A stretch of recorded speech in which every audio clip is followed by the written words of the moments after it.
from my perspective in kind of the reporting and business analytics world, the real-time reporting at the manufacturing level, that's something that I don't know of an ERP system that does well, is give you real-time data about how your operations are functioning, and the ability to hand Nick and his teams that kind of data in a very simplified format, and have them emails at 6 a.m. about what do they need to talk about and what do they need to discuss, where there is no, well, I keep this Excel sheet. You centralize the data, you give them what they need to make the decisions, and you get them out of the reporting world. That's the benefit to me.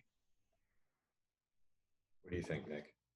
Yeah, I mean, I would kind of along those lines, the centralization and standardization of the data, and the pushing of the data rather than the pulling has been very, very helpful. It's been transformative from a transparency and accountability standpoint, in a positive way, right? So, we've been able to spin sensor tracks as a tool that allows us to improve rather than a tool that allows us to, discipline people or poke holes in what's not going right. We've really focused on using the data as a continuous improvement tool.